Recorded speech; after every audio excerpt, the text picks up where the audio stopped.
भगवान का जब मोहिनी अवतार हुआ तो मोहिनी अवतार के उस स्वरूप के सौंदर्य पर 33 कोटि देवता न्योछावर हो गए। सबके मन में यह भाव आया, ये जो भी प्रकट हुई हैं ये किसी भी प्रकार से हमको हमारी गृहिणी के रूप में प्राप्त हो जाए। इतने सुंदर ठाकुर जी बनकर के आए। चंद्रमा भी पीछे पीछे चल रहे हैं, ब्रह्मा जी भी पीछे पीछे दौड़ रहे हैं, वरुण आदि आदि जितने भी देव हैं सब मोहिनी पर ऐसे लट्टू हुए कि एक बार हमको देख भर ले, एक बार केवल हम पर दृष्टिपात कर दे, उसी मात्र से हमारा कल्याण हो जाना है। ऐसा ठाकुर जी का स्वरूप। परंतु उन 33 कोटि देवताओं में एक देव ऐसे हैं जिनका मोहिनी के प्रति ऐसा कोई दुर्भाव नहीं था, और वो देव थे सूर्य।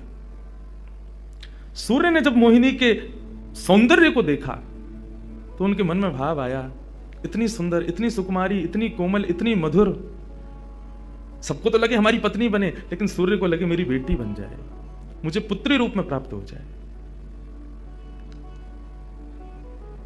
जब सूर्य के हृदय में यह भावना उत्पन्न हुई तो मोहिनी ने कटाक्ष नेत्रों से सूर्य की ओर देखा, बाकी किसी को देख ही नहीं रही है, और देख करके केवल ठाकुर जी ने उनको इशारा किया, बोले तो आपकी ऐसी इच्छा है? सूर्य बोले जी भगवान, मेरी बहुत अभिलाषा है कि आप पुत्री रूप में मेरे यहां पधारो।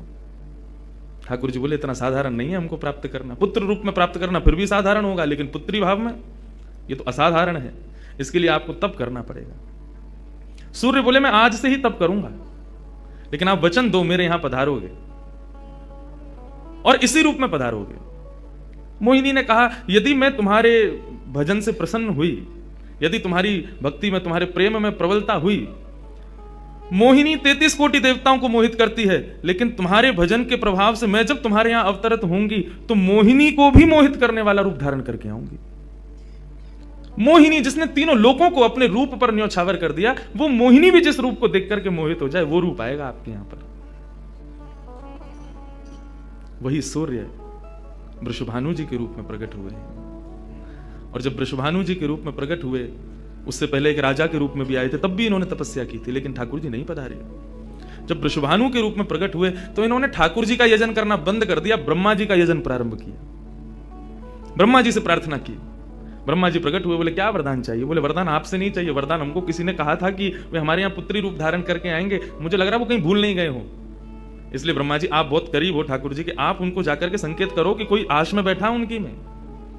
जब से मोहिनी स्वरूप देखा तब से हम पागल हुए फिर रहे हैं। 33 कोटि देवताओं के मन में यही आता है कब प्रकट होंगी दोबारा। कृपा करो, आप प्रार्थना करो कि वो पधारें। ब्रह्मा जी बोले आपके भजन में इतनी सामर्थ्य है कि ठाकुर जी मना नहीं कर सकते। बोले तो फिर मुझे विश्वास के लिए कुछ तो कह करके जाओ। ब्रह्मा जी बोले मेरी जिम्मेवारी बन जाए, इसलिए चलो इस पर्वत के रूप में मैं विराज जाता हूं। और बरसाना पर्वत के रूप में श्री ब्रह्मा जी विराज गए। ठाकुर जी आएंगे, मैं जिम्मेवारी लेता हूं, इसलिए मैं ही पर्वत बन के बैठा हूं। ब्रह्मा जी ने जाकर के प्रार्थना की। ठाकुर जी बोले मैं तो सच में ही भूल गया था कि मुझे जाना है। बोले भगवान वो बहुत प्रतीक्षा कर रहे हैं आपकी। वृषभानु जी का भजन कैसा बताया। वृषभानु जी की एक ही इच्छा है कि मेरे पास जो पुत्री रूप ठाकुर जी का आवे।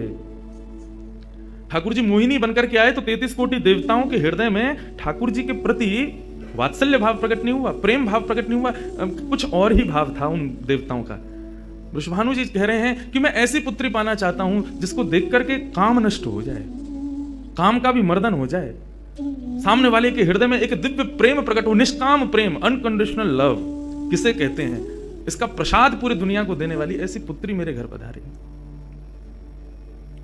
स्वार्थ सिद्ध प्रेम सब करना जानते हैं, लेकिन निस्वार्थ प्रेम किसे कहते हैं, वो ठाकुर जी का वो शक्ति स्वरूप ही सबको बता सकता है।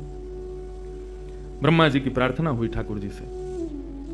ठाकुर जी अपने वैकुंठ में विचरण कर रहे हैं, विचार कर रहे हैं कैसे करूं, नंद यशोदा के यहां भी जाना है, देव की वसुदेव के यहां भी पुत्र बनना है, पहले से ही 4 मम्मी पापा हैं हमारे, तो ये 2 मम्मी पापा और कैसे बनाऊं, 6 माता पिता।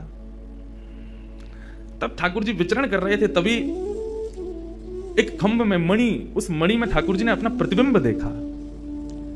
ठाकुर जी अपना प्रतिबिंब नहीं देखते, क्यों? बहुत कम देखते हैं। जब श्रृंगार आरती होती लाल जी की तभी इनको प्रतिबिंब दिखाते हैं, और उस प्रतिबिंब में भी इतने इतराते हैं महाराज, उसमें भी स्वयं को देख करके खुश हो जाते हैं, वाह मैं कितना प्यारा लग रहा हूं। अपना प्रतिबिंब ठाकुर जी इसलिए नहीं देखते क्योंकि स्वयं ठाकुर जी मोहित हो जाते हैं खुद ही पर।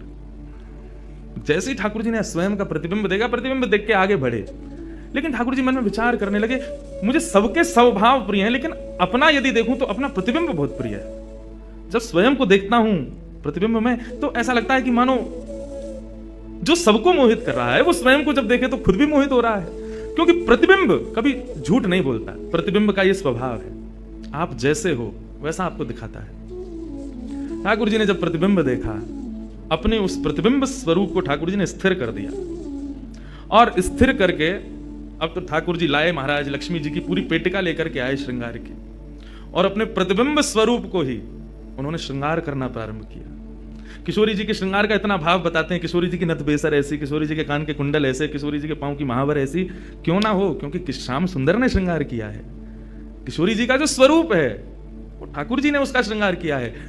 नारायण बैठे महाराज सिंहासन लगा करके अपने प्रतिबिंब का ही श्रृंगार कर रहे हैं। मोर पीछ हटाया, मुकुट उतार के दूर रखा, घुंघराले केशों को खोल दिया, नेत्रों में सुंदर सुंदर छोटा छोटा काजल लगाया, माथे पर एक सुंदर बिंदिया लगाई है, होठों पर निर्मल लालिमा लगाई है, गले में हार पहनाया, सर्वांगीण श्रृंगार किया, और लक्ष्मी जी की चुनरी ला करके जैसे ही शीश पर से चढ़ा करके ठाकुर जी ने थोड़ा सा जो श्याम रंग है उसको जैसे ही गौरवर्ण किया, वैकुंठ के उस प्रतिबिंब में से मानो जैसे सूर्य चंद्र का एकाकार रूप प्रकट हो गया हो, इतना तेज पुंज प्रकट हो गया कि ठाकुर जी भी अपने नेत्रों को छुपाने लगे। थोड़ी देर नेत्रों को बंद करने के बाद जब बड़ी धीरे से ठाकुर जी ने जब अपने प्रतिबिंब की ओर देखा तो किशोरी जी का दिव्य स्वरूप वहां प्रकट हो गया। ठाकुर जी ने दंडवत किया, पहले प्रणाम, हे श्याम सुंदर, आपने ही मेरो निर्माण कियो है, आपने ही मुझको प्रकट कियो है, क्या भाव है? ठाकुर जी बोले कोई भाव नहीं है, केवल मोहिनी भाव से 33 कोटि देवता मोहित हुए थे, लेकिन मैं मोहित नहीं हो पाया था, इसलिए तब से मैं भी तड़प रहा था कि मुझे भी कोई मोहित करे, उस मोहिनी को भी मोहित कोई करे। वो स्वरूप आज प्रकट हुआ है। धर्म की स्थापना हुई, ज्ञान की स्थापना हुई, भक्ति की स्थापना हुई, वैराग्य की स्थापना हुई, लेकिन अंततो गत्वा इस संसार का सार जो प्रेम है उसकी स्थापना नहीं हुई है। उसके लिए आपका अवतार धारण करना अति आवश्यक है। आप मेरी शक्ति हैं, आप मेरी आत्मा हैं। पूरा विश्व और पूरे विश्व की दिव्य चेतना किसकी प्राप्ति के लिए दौड़ रही है कि आत्मा एक दिन परमात्मा में मिल जाएगी, लेकिन उस परमात्मा में आत्मा जो विद्यमान है वही तो किशोरी जी हैं। उस आत्मा की परमात्मा की जो आत्मा है वही तो श्री राधा जी हैं। लोग उनके रूप को नहीं समझ पाते। किशोरी जी से प्रार्थना की ठाकुर जी ने कि आप पधारो और प्रेम की स्थापना के लिए आप भूमंडल पर सूर्य के ही अवतार वृषभानु जी के यहां पर आप अवतरित हो। तब किशोरी जी ठाकुर जी की बात मान करके और वृषभानु और कीर्ति के यहां पर अवतरित होती हैं।